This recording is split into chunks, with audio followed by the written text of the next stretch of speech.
This is a full story. Puppy wishes you all a happy and enjoyable story. Drinking party. Got really drunk. The handsome guy across from me joked, saying, "Please, let me help you drink." I walked over, and before I could say anything, Rockey pulled me into his arms. He raised my glass and drank it in one gulp. "I'll drink this one for her." I turned his face towards me and kissed him. "Brother, please." I had been made to drink 5 glasses of alcohol and couldn't take any more. The handsome guy across from me had been staring at me all night, put down his glass and said, "Please, let me help you drink."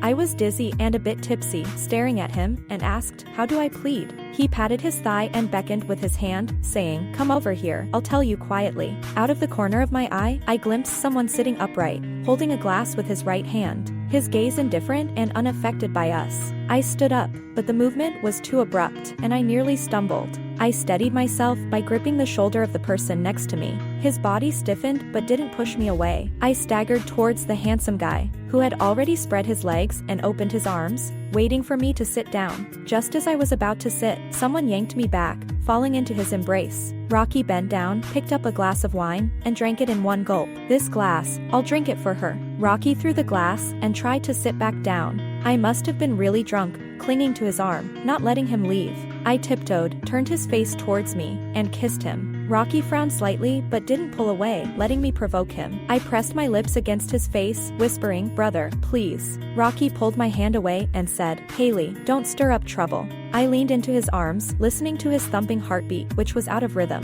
I smiled and said, "Rockey, admit it, you're also infatuated with me." In the second half of the night, I lay on Rockey, very obedient. No one forced me to drink, and the handsome guy across from me had a new target. By dawn, we were about to disperse. I kept pretending to sleep, clutching Rocky's arm, my long hair falling over my face. He touched my face and asked, "Are you leaving?" I pretended to just wake up, yawning with tears in my eyes, and asked him, "Are you leaving?" He pulled me up, called a ride service, and took me back to my rented apartment. Before getting out of the car, I didn't know what madness had come over me and asked, "Want to come up for a drink?" "I've had enough to drink," he refused. I pouted, feeling deflated. After getting out of the car, he didn't even see me off up the stairs. The black car disappeared into the distance, stirring up an ominous wind. The wind made me even dizzier. I stumbled upstairs, took out my phone, and sent Rockey a message, "I'm home." It didn't go through, showing "You are no longer friends with the recipient."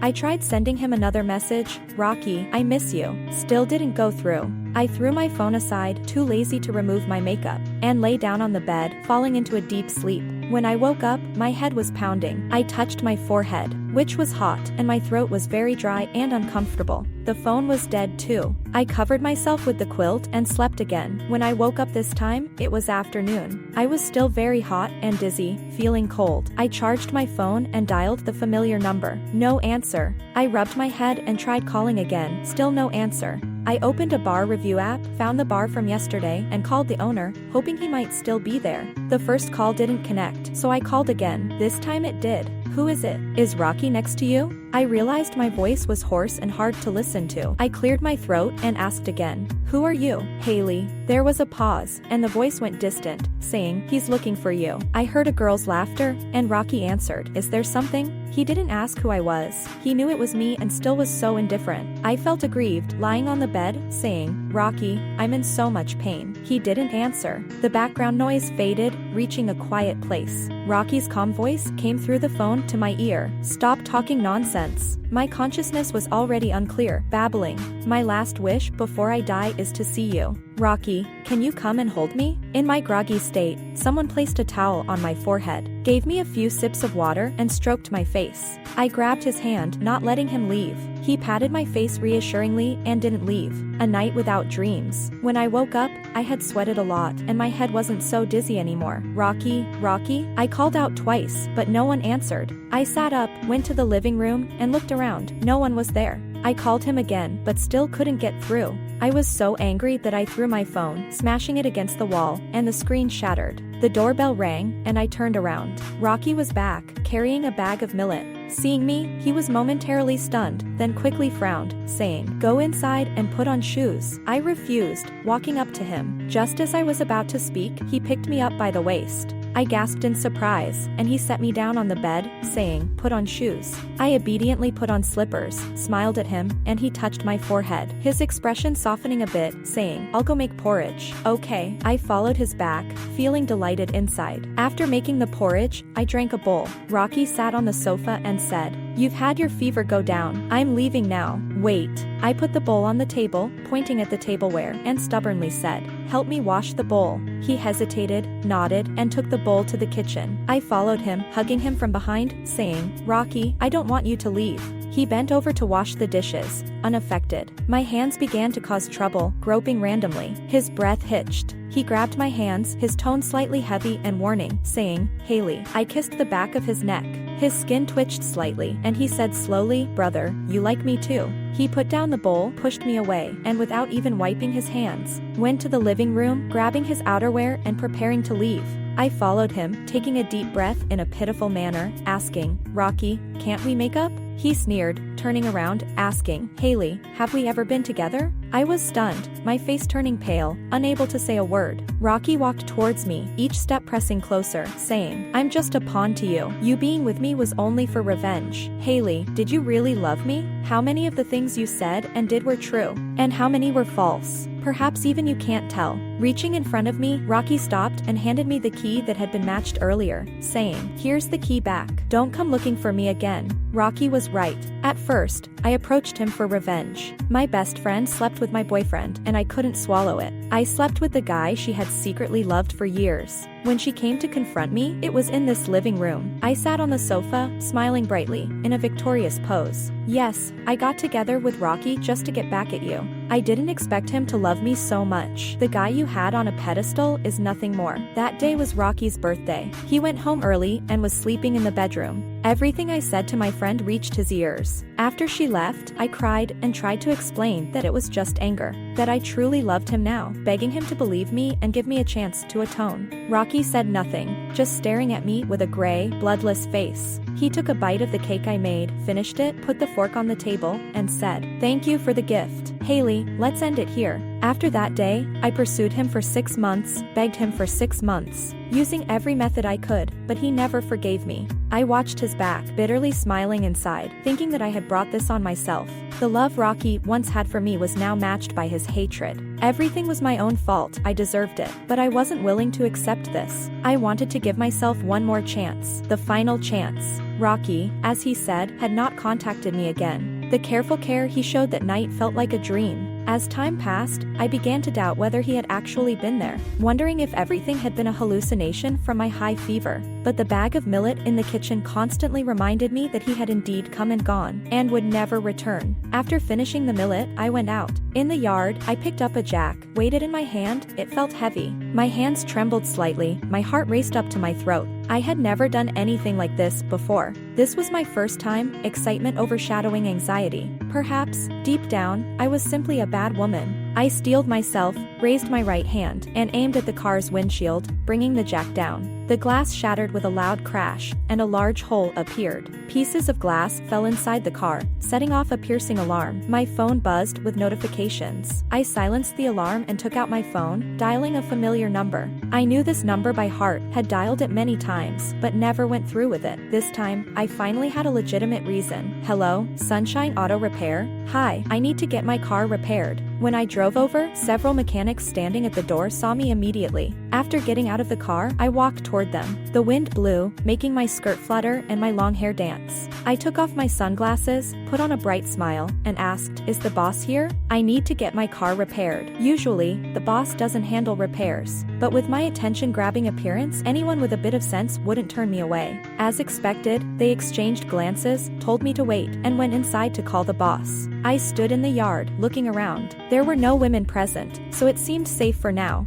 The boss's wife wasn't around. The curtain at the door moved, and I looked up to meet Rocky's gaze. He was startled but walked out. He glanced at me with a cold, unreadable expression. "Are you looking for me?" I nodded, giving a legitimate reason. "My car is broken." Rocky held a cigarette, his left hand shielding from the wind, right hand lighting the cigarette. He exhaled a puff of smoke and asked, "The car is broken?" I led him to the car. He frowned, his expression hard to read, and turned to the mechanic. "Does this really need me to come out?" The mechanic looked at me, and I looked back at Rockey with an open gaze. He took a heavy drag of the cigarette, as if drawing all his frustration into his lungs, to avoid losing his temper. He looked up at me and said in a low voice, "Just replace the glass." Clearly, this was an obvious statement. After giving this useless advice, he turned to leave. I grew anxious and called out, "Boss, aren't you going to handle this?" Rockey didn't look back and said, "Jack can handle it. I only want you to repair it." I was so desperate that I said without thinking, "I can pay extra." Rockey turned back, his thumb and forefinger forming a circle, removing the cigarette,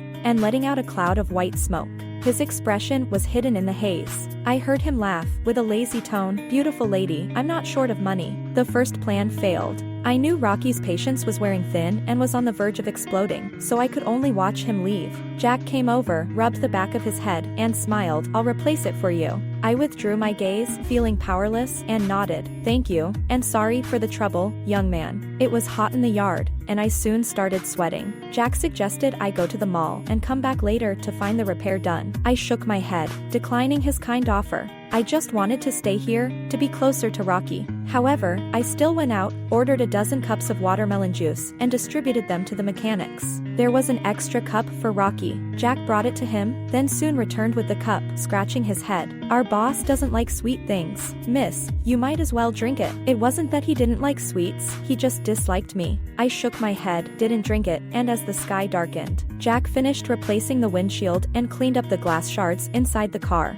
When paying, he casually said, "I noticed that crack. It was caused by someone using a jack, right?" I felt nervous, afraid he might suspect something. I didn't respond and just scanned the payment code on my phone. Jack seemed concerned and continued, "You should be careful. If someone smashed your car window, it might be an act of revenge." The door chimed, and Rockey walked out. Jack wanted to say more, but Rockey called him, so he stopped talking. After a while, Jack probably felt it wasn't right and said, "Maybe I'm overthinking. It could be a kid playing around." "Miss, I was just rambling earlier. Don't mind it." I shook my head and looked at Rockey. He was sitting on the sofa, eyes closed, not speaking or looking at me, as if I didn't exist. It seemed he really didn't want to deal with me. I didn't go home. I drove around Sunshine Auto Repair over and over until there were no cars and no one around. The streets were quiet, with a single street lamp casting a dim yellow light. My car's headlights were on, illuminating the road ahead, a curb with a small step. My hands gripping the steering wheel were shaking, and I closed my eyes, envisioning Rockey's past kindness and his disappointment when he discovered the truth. I opened my eyes, unwilling to remember, and drove straight into the curb,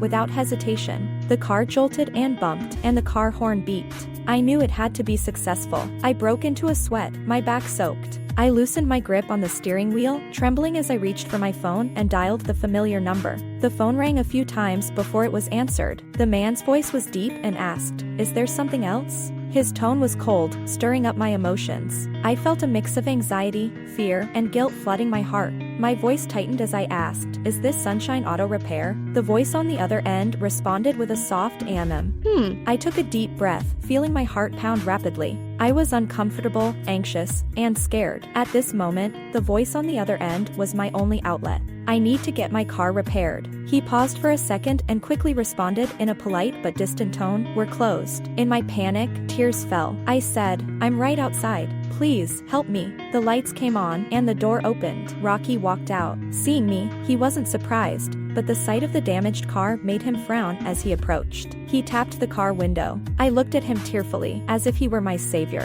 Rockey averted his gaze awkwardly, reached into his pocket, took out a cigarette, and asked, "How did this happen?" "It was dark. I couldn't see. It was clear I was lying." Rockey smirked with an indifferent smile, lit the cigarette, took a drag, and blew out a ring of blue-white smoke. "With the lights this bright, you couldn't see the road?" I sniffled, feeling deeply wronged. If it were before, his first reaction would have been to check if I was injured, not to be sarcastic. "I'm sorry." "Sorry for what? You came to bring me business in the middle of the night. I should be thanking you." His tone was neither warm nor cold, making it hard to tell if he was mocking me or sincere. He dropped the smile, his face serious, and said, "Come inside." I nodded, tried to unbuckle my seatbelt, but Rockey frowned and called out, "Why are you getting out? Just drive the car in." I said, oh, and placed my hands on the steering wheel, but they were trembling uncontrollably. What's wrong? I'm afraid to drive. Can you help me, please? Rockey said nothing, holding the cigarette between his fingers, with wisps of white smoke curling around. His Adam's apple moved up and down, then he suddenly smiled, threw away the half-finished cigarette, and the wind extinguished it. He nodded and said, all right.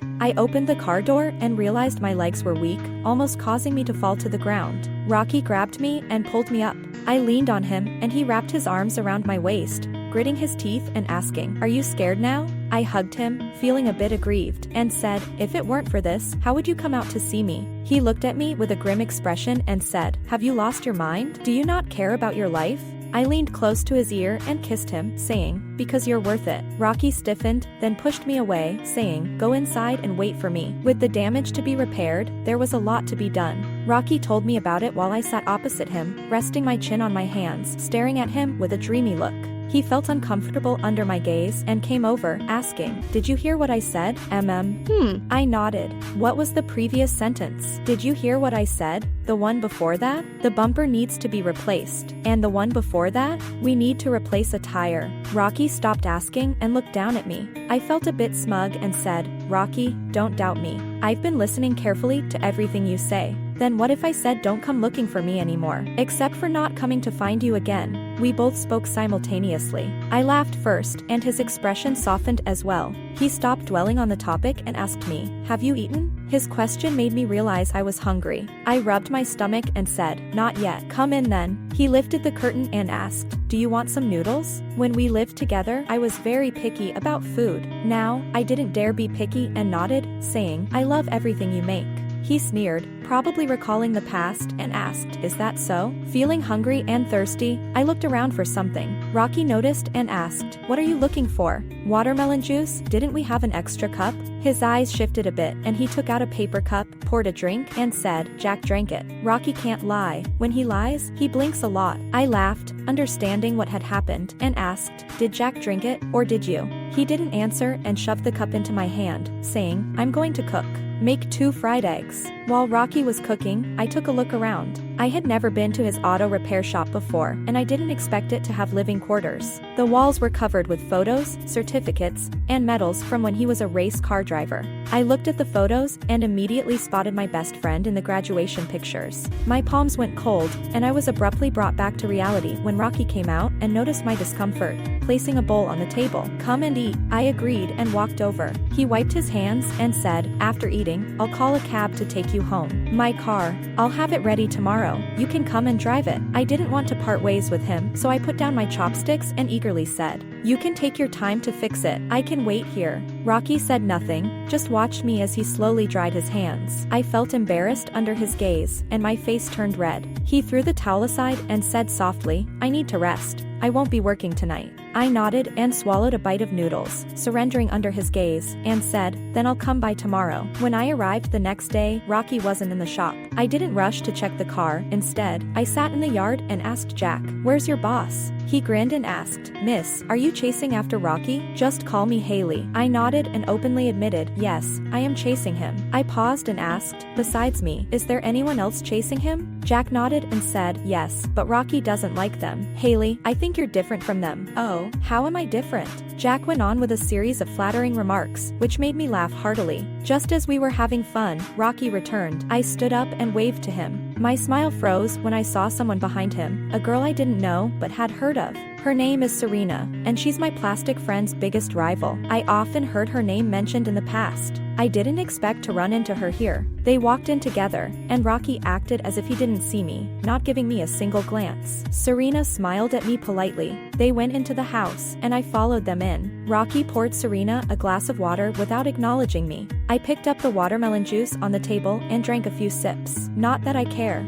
Serena hadn't seen me before, and I couldn't be bothered to introduce myself. We sat awkwardly in 3 corners of the room, staring at our phones. When it was time to eat, a repairman burst in, happily shouting, Ling is here. Great. We can have pork chop sandwiches again." With that shout, the guys rushed in and Serena was pushed into the kitchen by them. My gaze followed her, feeling a bit uncomfortable. It seemed she came often and frequently cooked. Everyone treated her like the boss. And Rockey? Did he also regard her as the boss? Soon, the aroma filled the air. Although I didn't like her, I had to admit that her cooking was quite good. Even Jack had 2 big bowls of rice. Rockey brought a bowl of rice over and placed a bowl of meat in front of me, asking, "Do you want to eat?" "I don't want to." As soon as I said that, my stomach growled. Rockey looked at me, calm as usual. He always seemed so composed when dealing with me. I felt upset and stood up, wanting to leave. Rockey grabbed my arm and asked, "Where are you going?" "Home."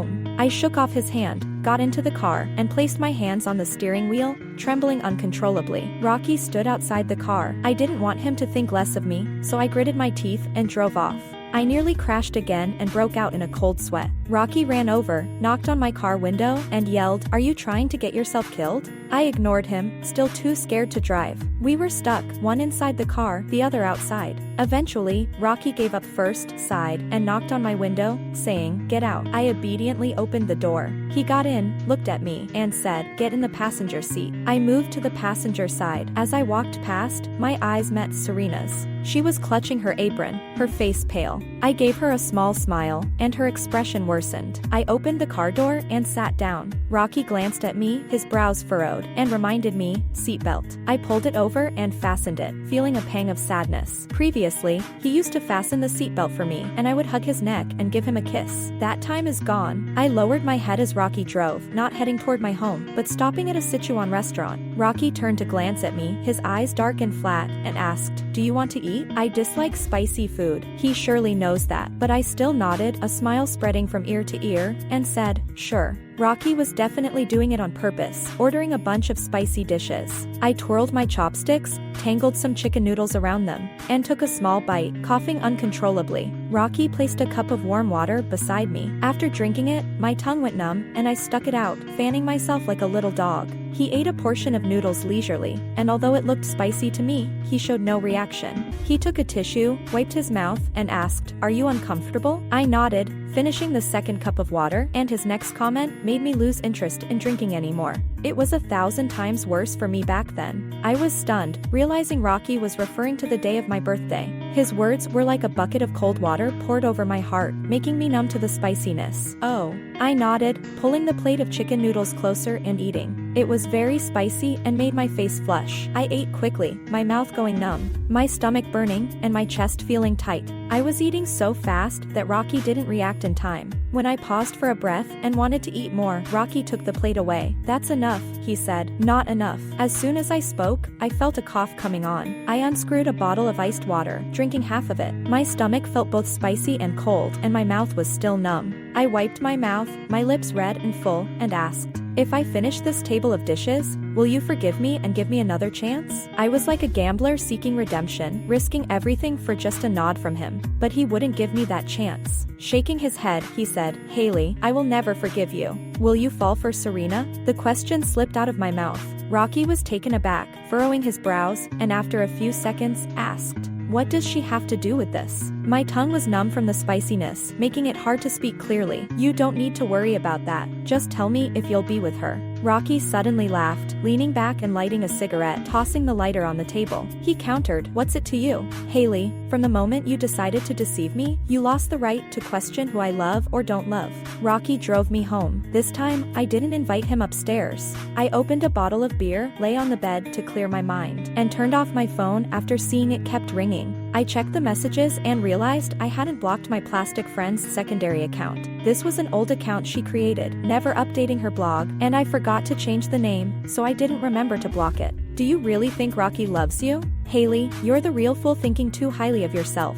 She sent screenshots of several of Rockey's blog posts with a girl's comments and likes underneath, from when we were together. Some even included our photos, showing that she liked those posts too. The mindset was quite something, but something struck me, and I felt a mix of expectation and worry. I glanced at the timestamps on the screenshots. They were recent. Rockey hadn't deleted our photos from his blog yet. I wanted to ask my plastic friend, but she had already blocked me. It was so dirty, deliberately showing me this and then blocking me, leaving me anxious and helpless. I couldn't hold back a curse, and with no other option, I had to unblacklist my dead ex-boyfriend and call him. It was answered by the plastic friend. Haley, can't you stay calm? Ignoring her sarcastic tone, I asked coldly, who is that girl? Do you really think I would tell you? I sneered and asked, you still have your crush's Facebook? Peter probably doesn't know, right? Haley, are you threatening me? I opened a can of beer with one hand, the chilly bubbles rising. I took a sip, saying, yes, I'm threatening you. There was a pause, and it sounded like she moved to a different location. Haley, you can't threaten me. Do you think Mingji believes you or me now? Her tone became more self-satisfied as she spoke, her pitch rising. I sighed, took another sip of the beer, bitter and astringent with no sweetness, burning as it went down. Sweetheart, you don't really think I would use this petty issue to threaten you, do you? Just a peek at your crush's blog. How could it compare to your past with gold diggers? Do you think if Peter knew, he would stay with you? If I remember correctly, he seems to have a thing for first loves. The plastic friend gritted her teeth and compromised, saying, I'll give you her Facebook. Great. I threw the empty beer can at the trash can, missing. I frowned and warned her, no tricks. I thought it would be a stormy confrontation. When I introduced myself, she sent 3 exclamation marks. Congratulations on your wedding, Ms. Haley. What was she rambling about? I sent a string of question marks, and she seemed confused, asking, aren't you married to Mr. Rockey yet? What are you talking about? Why would he marry me? Who are you exactly? She sent me a screenshot from her studio, saying, Ms. Haley, I used to work in media, and my account was about proposal planning. Mr. Rockey was one of my clients. After I left, I handed his project over to a colleague. A bad feeling rose in my heart. Who was Rockey planning to propose to? Could it be Serena? Had they progressed to this point? No wonder he said at noon that I had no say. Her next message interrupted my wild thoughts, replaced by tearing pain and regret. I clutched my chest, feeling tight and uncomfortable. Of course, he was planning to propose to you. His original plan was to propose on your birthday, but he canceled it and never contacted me again. So, Rockey had planned to propose to me that day. I sat on the edge of the bed, overwhelmed with sadness and regret, unable to imagine how desperate and heartbroken he must have felt hearing my words that day. How did he feel when he told them the proposal was canceled and then told me it was over and left our home? I sent the plastic friend's Facebook link, asking, do you know her? Yes, we also handle overseas projects, and I occasionally help with purchasing cosmetics for her. What's wrong, Ms. Haley? Is something the matter? Nothing, thank you. You're welcome to come to our wedding. Unable to sleep, I got dressed and took a cab to Sunshine Auto Repair. The lights were still on, and I could hear talking in the yard. I hid by the door, watching him. Rockey was standing under a tree smoking, with Serena beside him, talking nonstop while he responded occasionally and exhaled smoke. Suddenly, Rockey glanced my way, startling me. I quickly hid. He walked to the door, and Serena followed, asking, what's wrong? My heart raced, afraid of being spotted. Rockey threw away the cigarette, and his deep voice drifted to me with the evening breeze. Nothing, I just saw a disobedient cat. The next day, I went to the market and bought a bunch of ingredients, then headed to Sunshine Auto Repair. When I arrived, Rockey wasn't there. Jack looked at the items I was carrying, surprised, and asked, Haley, what are you doing here? I placed the ingredients on the table, poured myself a glass of water, and after finishing it to quench my thirst, said, improving your meals. I rolled up my sleeves, carrying the ingredients into the kitchen. Jack looked flustered, wanting to help but not knowing how. I pushed him out, saying, go do your thing. I'll call you when the food is ready. No, Haley, it's not right for you to cook. We pushed and pulled, attracting a crowd. The bedroom door made a noise as Rockey walked out, his dark circles indicating a lack of sleep. He was grumpy and irritable when he first woke up. He looked at the kitchen mess, frowning, and asked, what are you doing? Cooking. Rockey pressed his lips together, skeptically asked, you know how to cook? I don't. During our time together, I never cooked a meal. But I straightened my back and said, it's not hard, just follow the recipe and you'll get it. Rockey nodded, waved Jack off, and said, don't worry about her. You go do your thing. Jack looked a bit awkward, but nodded and left. When he was gone, Rockey left too. I called after him, asking where he was going. Without turning around, he said, going to sleep, tired. The bedroom door slammed shut. I turned back, telling myself not to be upset, to pull myself together. He was no longer my boyfriend. But I still felt quite wronged. I held my breath, washed the vegetables, cut them, heated the oil, and added it to the pan. The oil sizzled loudly, spitting droplets onto my arm. I panicked, dropped the spatula, and tried to find a lid, only to realize there wasn't one. Flustered, Rockey came in, pulled me behind him, and turned off the gas. I stayed behind him, silent. He turned to me, looking at my face, and asked, "Did you get burned?" "No." I shook my head. My wrist was red from the burn. Rockey frowned and asked, "Does it hurt?" I didn't answer. He took my hand and rinsed it under cold water in the sink. The kitchen was a mess. A few people who heard the commotion came over. I felt even more embarrassed hearing their whispers. I tugged at Rocky's collar and asked quietly, "Rockey, am I really useless?" "What?" The sound of water was too loud for him to hear. I raised my voice and asked again. Only then did Rockey look at me, his eyes dark and emotionless, and said, "You're just figuring that out now?" I pulled my hand away, not wanting to continue. He asked, "Does it still hurt?" After such a long rinse, it no longer hurt. I shook my head, feeling heartache instead. He dried his hands and cleaned up the kitchen mess. I went over to help. He glanced at me and asked, "What made you decide to learn to cook?" "Nothing," I didn't want to say, but after thinking, I said, "Because Serena can cook." "Is there a connection between the two?" "I don't want to be compared to her." Rockey chuckled and said, "I never said my girlfriend had to know how to cook."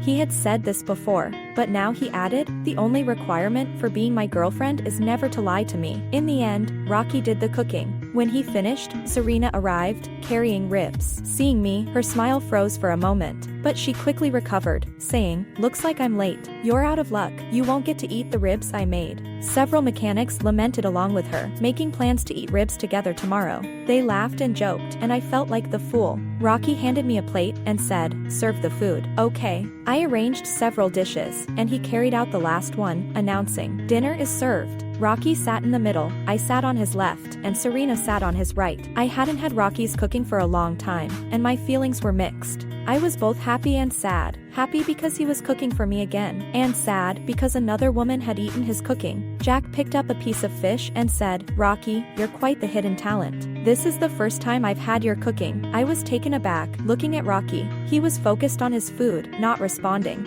"Rockey didn't cook before?" Jack shook his head. "Why would he cook?" "So what did you eat?" "Cooking auntie. She took a few days off to have a baby." I looked at Serena and understood everything. She wasn't the boss's wife. She was just filling in for the cooking auntie temporarily. And she hadn't eaten Rockey's cooking either. She could have this meal today because of me. Thinking this way, I felt much better and ate an extra bowl of rice. After the meal, I rushed to wash the dishes. Rockey didn't object, handing me the clean dishes and asking, "Are you sure you can handle it?" Absolutely. I could really handle washing dishes. After finishing, I wiped my hands and ran out to find Rockey. The bedroom door was slightly ajar, and he and Serena were inside. I stood at the door, suddenly losing the courage to go in. As expected, I heard Serena say, "Rockey, I really like you. Can't you give it a try with me?" Rockey didn't speak, his back to me, so I couldn't see his expression. But I saw Serena. She saw me too, and I watched her tiptoe and kiss Rockey. I turned away, not wanting to hear Rockey's answer. I lost. I'm the fool who thought too highly of herself. After that day, I never sought out Rockey again. He didn't look for me either. I thought he must be with Serena now. I deleted all his contact information and threw away the things we bought together. I removed him from my life.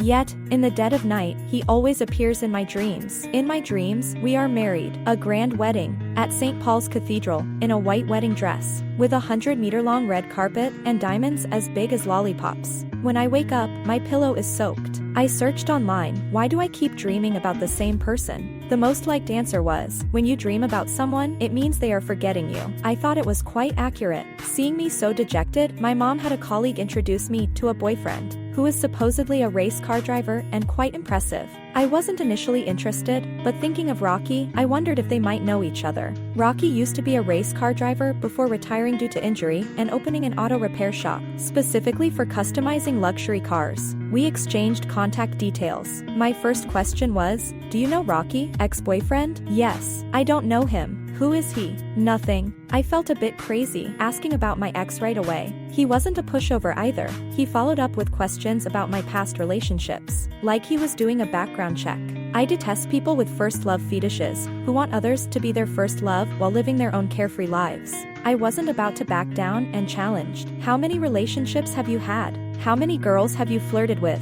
How many times have you been engaged? Oh, and by the way, how are you doing?" He didn't reply. What a coward. On the weekend, my mom forced me to meet the race car driver. She said she had already told her colleagues about it, and if I didn't go, it would embarrass her. I went without even putting on makeup, planning to just get rid of him quickly. When I saw him, I was stunned. The man who appeared in my dreams every night walked in and approached me. Rockey was fiddling with a keychain, looking at me slowly saying, "Don't you already know how I'm doing?" I was speechless. I stood up, shook my head. It wasn't an illusion. I couldn't utter a single word. He tossed the keychain onto the table. The pendant had my photo on it. He extended his hand and said, "Rockey." I reached out, our fingers touched briefly, and my heart raced. "Haley." He smiled, pulled out a chair, sat down, and looked up at me, asking, "Where should we start? What? Ex-boyfriend? Past relationships? Or do you want to directly test my?" I pushed the water towards him, interrupting, "Drink more water. I don't have anything I want to know."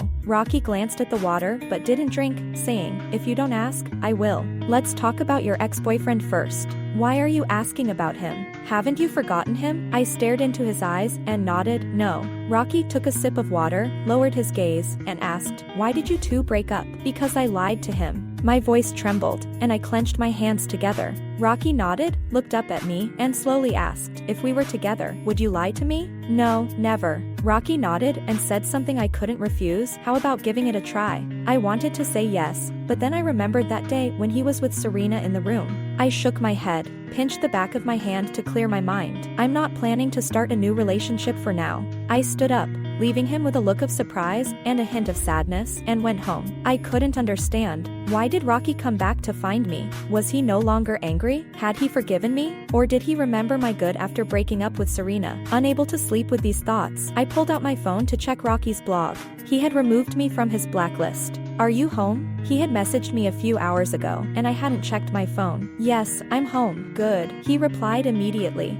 Then there was no more conversation. I couldn't hold back and asked, "Why did you come to find me? Don't you want me to?" What kind of question was that? I didn't reply, and after a while, he said, "I missed you, so I came to find you." "And Serena?" I finally asked. He sent me a photo of her wedding dress. She had gotten married. And then remembered me? Rockey really understood me. Before I could ask anything, he spoke up. "Don't overthink it. There was nothing between us. She's always had a boyfriend." That day, I asked her to help with a performance. To perform to push me away? How much did he dislike me back then? Sorry, I didn't reply further. After waking up, I pulled back the curtains and saw someone standing in the yard. I couldn't see clearly, squinted, and confirmed it was Rockey. I ran downstairs. He stood under the tree, surrounded by cigarette ash, with dark circles under his eyes and a tired face, clearly having spent the night without sleep. "You waited for me all night?" "Yes." He smiled, hugging himself, and said, "It's freezing." I touched his arm. It was indeed cold, chilled by the night air.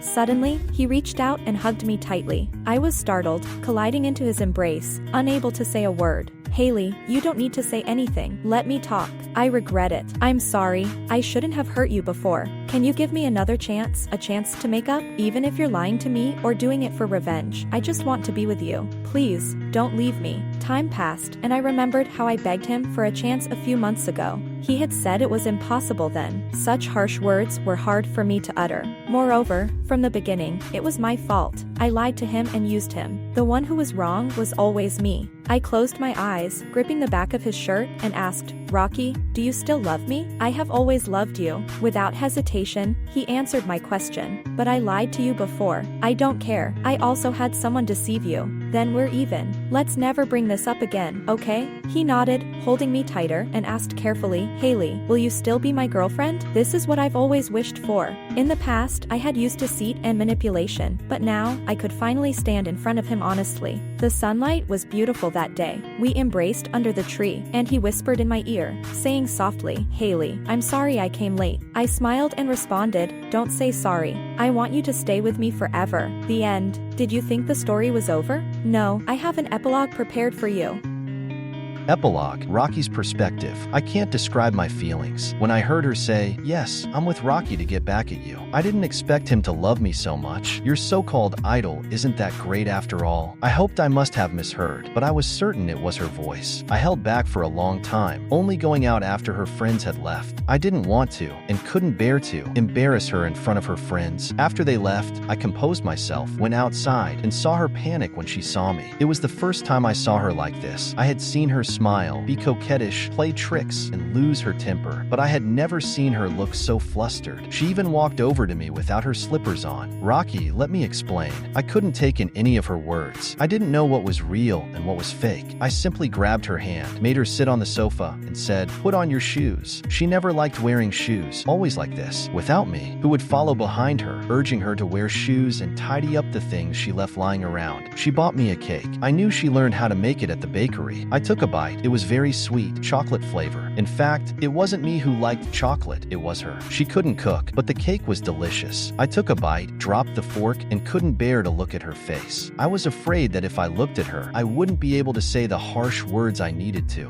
"Thank you for the gift. Haley, let's end it here." After I got home, I found I had many missed calls. I had forgotten. Today, I was supposed to propose to her. I answered the phone and told the person in charge, "Plans have changed. I won't propose for now. I'll compensate you for the cost. Thank you for your hard work." As soon as I hung up, her call came in. I sighed and added her to the blacklist. After doing all this, I felt my face was wet. When I touched it, I realized I was crying. "Rocky, oh Rocky, you really are a failure." After the breakup, I rarely spent time alone. During the day, I hung out in internet cafes with my friends. At night, we drove up the mountains. They said my driving was reckless, even worse than before. They asked if I was heartbroken. I smiled and downed a can of beer. She had come to find my friends and me. She didn't know I had opened a car repair shop. She came to my place several times, so I had no choice but to stay in the shop temporarily. But I didn't expect to run into her in the bar. I shielded her from drinks. After drinking, I regretted it, but I couldn't control myself. Seeing them flirting drove me nearly mad with jealousy. I never imagined she would risk her life for me. I saw her trembling with fear in the car. My heart was both angry and anxious. She never considered the consequences of her actions. Continuing like this would be bad for both of us. We couldn't go back, but I wanted her to live well. So I had Serena help me stage this scene. She really did get upset and leave. Serena said to me, she seemed to have cried, "Rocky, you really are heartless." I said nothing. Serena then asked, "You clearly love her. Why are you torturing yourself like this? Do you think she loves me?" Serena rolled her eyes and said, "If she didn't love you, why would she come here and suffer?" "Yes, she loves me, but does she really love me?" Whenever I close my eyes, I remember the things she said. Everything we had, everything I cherished, everything I took pride in, everything I held dear was just a tool for her to get revenge. I know she really loves me now, but once there's a crack in trust between two people, it never heals. She hasn't tried to contact me again. She didn't even know I had removed her from the blacklist. Of course, she wouldn't know since she doesn't talk to me. She deleted all the posts about me on her blog and changed the background image. It's exactly what I wanted, but I still feel very sad. I often dream about her. In the dreams, she says, "I'm willing," and when I wake up, reality tells me she's already gone. One day, a friend came over to modify his car and, while playing with his phone, suddenly said, "Hey, Rocky, do you know Haley?" My heart ached, and I almost dropped the wrench on my foot. "What's up?" "Nothing much. Just checking if you know her." "You know her?" "Yeah, she's a matchmaker's introduction. Is she your little fangirl?" I took off my gloves and took his phone away. I was certain it was her. There was no mistake. So she's been on blind dates. How could she? How does she? I used a friend's Facebook account to chat with her, using the method she hated most. Sure enough, she got angry and snapped at me. I threw the phone back to my friend. He looked through the chat history and smiled wryly. "Rocky, what's going on? Love troubles?" "Yes, love troubles. Haley, you owe me." Serena got married. On the night of her bachelorette party, we all got drunk and reminisced about the past. Serena leaned into her husband's arms and said to me, "Rocky, back in school, I really had feelings for you, but I gave up quickly. I didn't respond." She smiled and continued, "At that time, I thought, how could someone as heartless as you ever truly fall in love with someone? Until I met Haley." Hearing her name, I looked up. "Rocky, when you look at her, your eyes are full of love. Even though you try to hide it, us onlookers can see it clearly. You can't hide the fact that you like someone." She raised her glass and said, "Go find her. Don't make a decision you'll regret for the rest of your life." I drank from my glass and said, "Thank you. I want to find her, not because of Serena's words, but because I saw her in the mall. She was shopping with her mom, far from me, not noticing me, but I saw her. At that moment, I heard my own heartbeat, a long-lost feeling of being alive. To hell with deceit. I love her. She loves me. That's the most honest, never-lying truth. Except being with her. I want nothing else. I admit, I am indeed infatuated with her." The end. If you like Puppy's story,